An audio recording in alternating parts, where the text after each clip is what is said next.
dalam keadaan sehat ya. Senang sekali hari ini Miss Amira bisa kembali menyapa kalian dalam pembelajaran Bahasa Indonesia. Pada pertemuan kita hari ini, kita akan membahas penyajian informasi dalam teks laporan hasil pengamatan.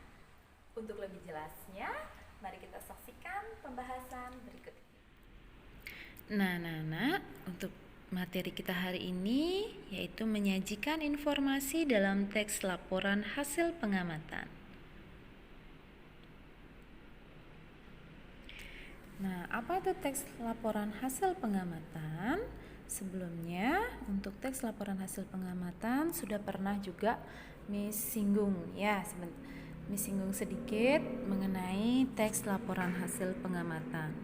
Kalau teks laporan hasil pengamatan ya, ini merupakan penyajian data berdasarkan hasil pengamatan secara langsung untuk diinformasikan kepada orang lain. Jadi kalau dia sudah berupa teks laporan, berarti ini sudah berupa hasil dari pengamatan yang dilakukan sebelumnya. Oke, selanjutnya untuk bagiannya ya, sebuah teks laporan hasil pengamatan memiliki bagian ya, ada 3 bagian. Yang pertama adalah informasi umum, jadi informasi yang sifatnya masih cukup umum atau cukup luas. Kemudian yang kedua itu adalah fakta-fakta. Kalau fakta-fakta di sini sudah mencangkup ke bagian hasil pengamatan yang dilakukan. Jadi apa yang diamati ya, laporan yang hasil pengamatan itu ya dibuat dalam bentuk laporan, dan inilah fakta-fakta yang disajikan ya di dalam bagian fakta-fakta. Kemudian yang ketiga adalah simpulan.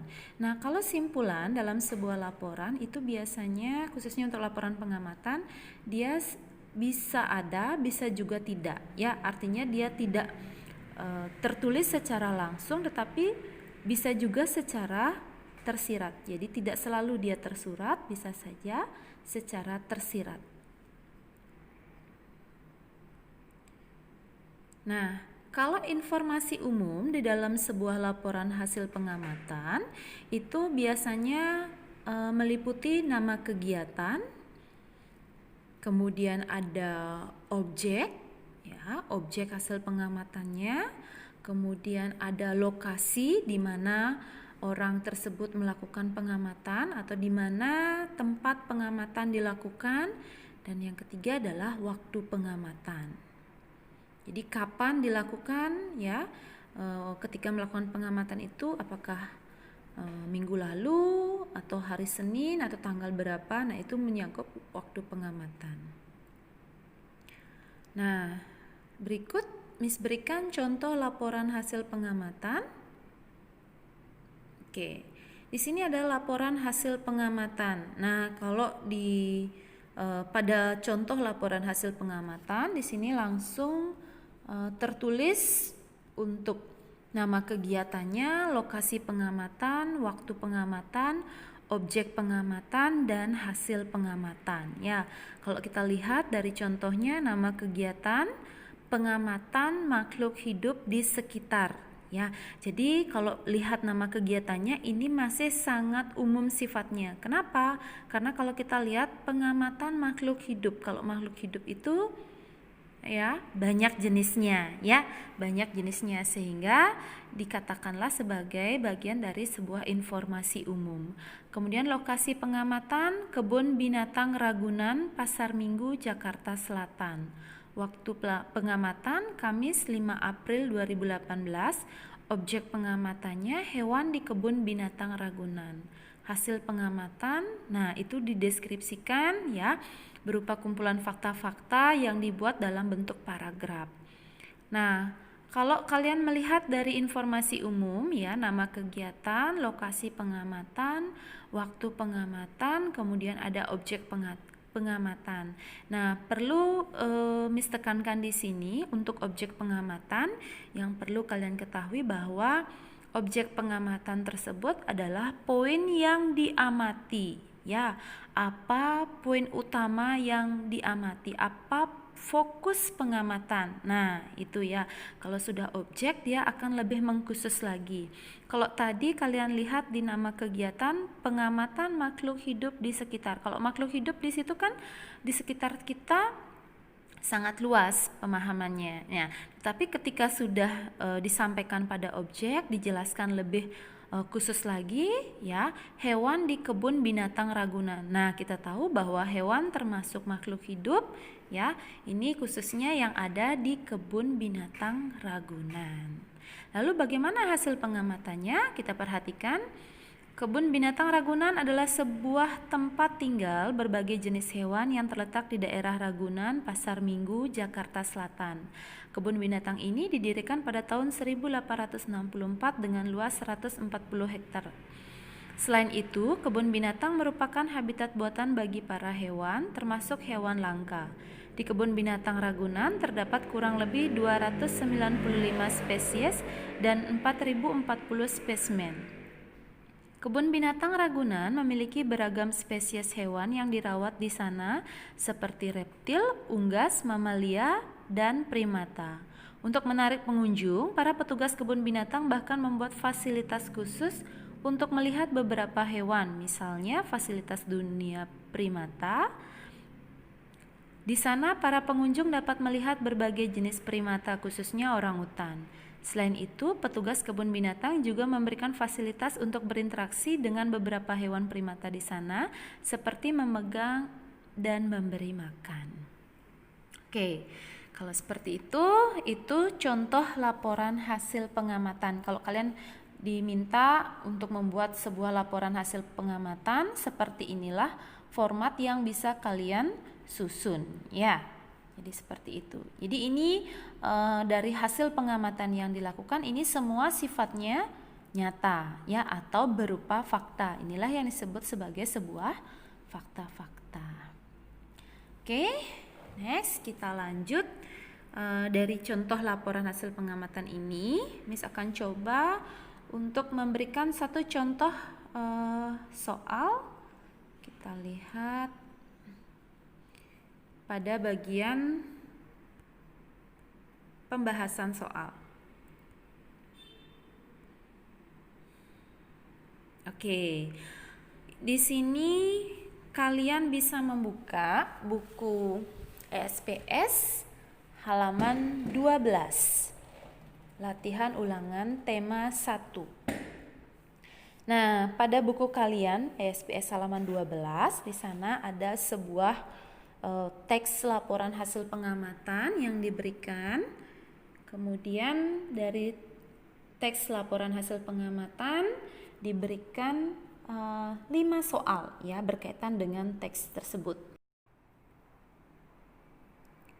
Oke, kita lihat soalnya. Kalau bagian atasnya kalian sudah baca tadi laporan hasil pengamatan ya teksnya. Nah, untuk soal nomor 1, bagian teks laporan hasil pengamatan yang ditunjukkan oleh bagian D.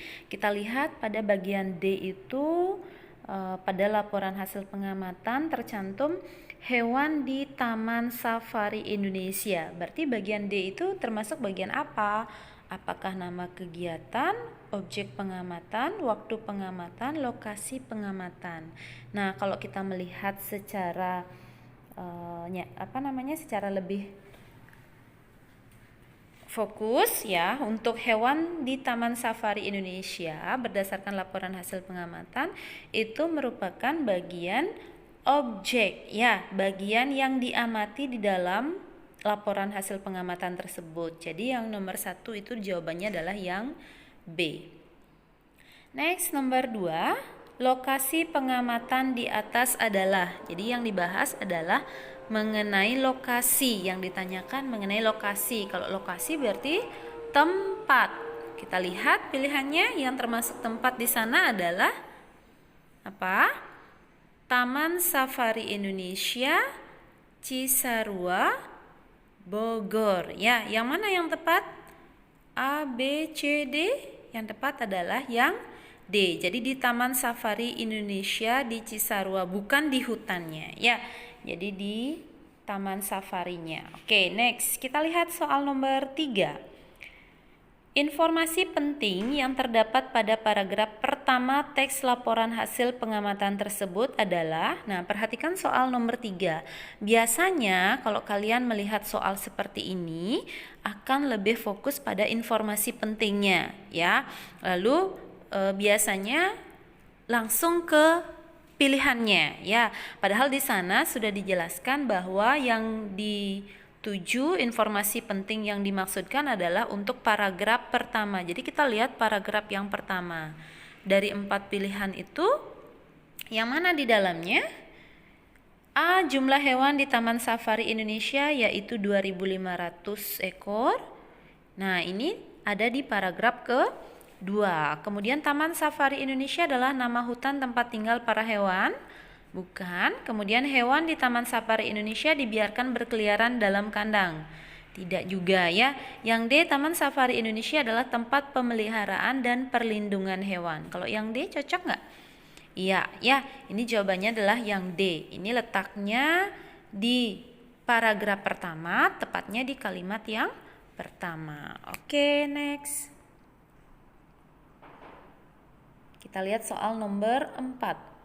Untuk nomor 4, topik dari teks laporan hasil pengamatan tersebut adalah, yang ditanyakan adalah mengenai topiknya. Jadi intinya dari teks laporan hasil pengamatan ini membicarakan atau membahas tentang apakah perjalanan menuju taman safari, kehidupan hewan di taman safari, jumlah hewan langka di taman safari, atau cara pemeliharaan hewan di taman safari. Kalau secara keseluruhan yang dibahas di sini adalah tentang kehidupan hewan di taman safari. Jadi jawabannya adalah yang B. Kalau perjalanan ke sana tidak ada dibahas. Kemudian jumlah hewan langkanya di situ ada nggak? Tidak disebutkan, ini bukan hewan langkanya ya, tetapi jumlah secara keseluruhannya ada juga disebutkan. Tapi bukan jumlah hewan langkanya. Kemudian yang nomor 5 kita lihat soalnya. Kesimpulan dari teks laporan hasil pengamatan tersebut adalah, nah yang ditanyakan adalah mengenai kesimpulan. Jadi secara keseluruhan dari teks laporan ini apa yang bisa kita simpulkan ya. Kita lihat yang A, hewan-hewan di Taman Safari Indonesia terdiri atas 271 spesies. B. Pengamatan hewan di Taman Safari dilakukan pada hari Sabtu dari dalam kendaraan. C. Taman Safari Indonesia yang berada di Cisarua, Bogor merupakan habitat asli hewan-hewan langka Indonesia. Dan D. Hewan di Taman Safari dibiarkan hidup bebas seperti di habitat aslinya, sehingga untuk melihatnya harus menggunakan kendaraan. Nah, sekarang perhatikan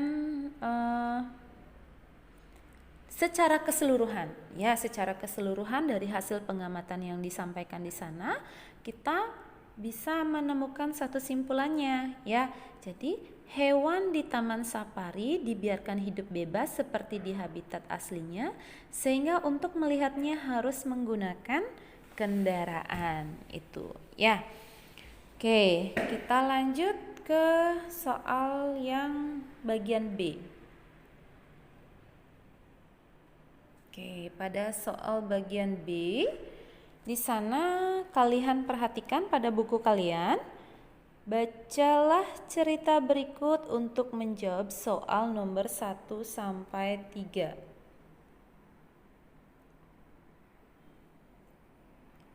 Oke.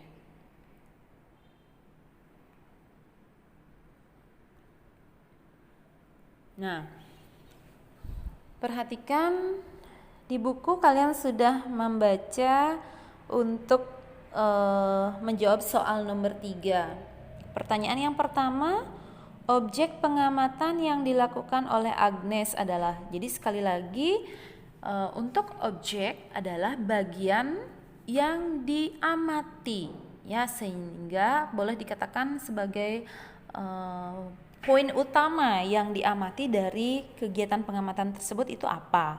Kalau melihat dari teks yang kalian baca di buku ya, itu ada di halaman 13 buku SPS kalian bagian B, sudah diperhatikan. Yang menjadi objek pengamatan yang dilakukan oleh Agnes adalah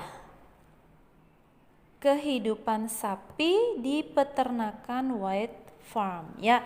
Jadi kalau kita lihat dari teksnya, Agnes mendapat tugas dari gurunya untuk melakukan pengamatan terhadap kehidupan makhluk hidup yang ada di lingkungan sekitar rumahnya. Kebetulan di dekat rumah Agnes terdapat kandang sapi milik Pak RT. Agnes pun memutuskan untuk mengamati kehidupan sapi di peternakan tersebut. Agnes menemui Pak RT di peternakannya yang bernama White Farm untuk bertanya-tanya pada hari Minggu 4 Februari 2018. Berarti yang diamati oleh Agnes ini adalah tentang kehidupan sapi di peternakan White Farm, dan itulah yang menjadi objek pengamatannya. Lanjut soal nomor 2. Lokasi pengamatan yang dilakukan oleh Agnes adalah, jadi tempatnya, ya. Kalau tempatnya di peternakan White Farm, ya. Ini nama peternakannya, ya. Jadi di peternakan White Farm. Kemudian nomor 3, tujuan Agnes melakukan pengamatan tersebut. Jadi untuk apa dia?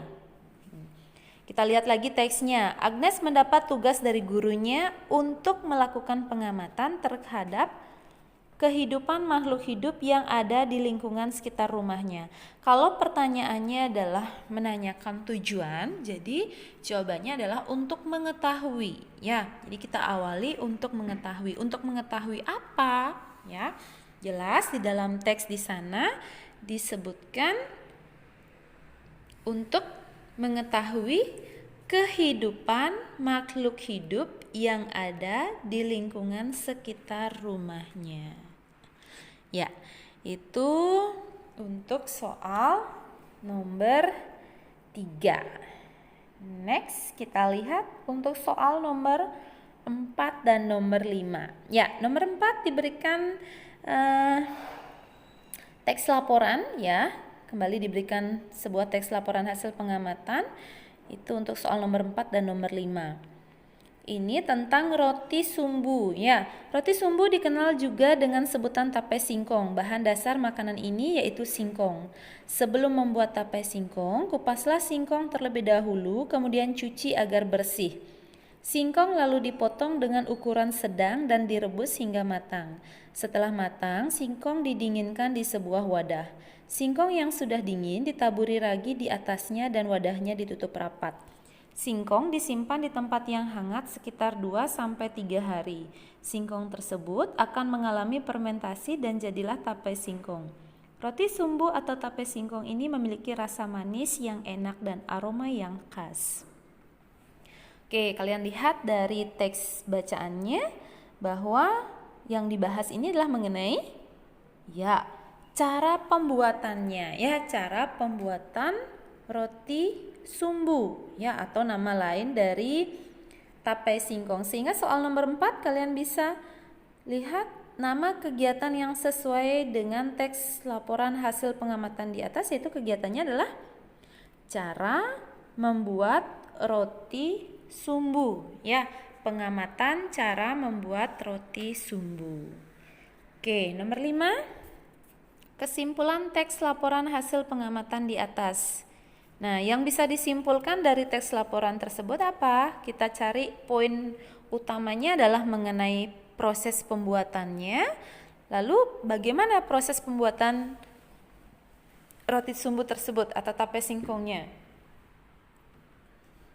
Kalau melihat dari teks yang ada, itu disampaikan bahwa proses pembuatan roti sumbu memerlukan waktu 2-3 hari, sehingga dapat kita sampaikan bahwa kesimpulan teks laporan hasil pengamatan di atas yaitu proses pembuatan roti sumbu atau tape singkong memerlukan waktu 2-3 hari.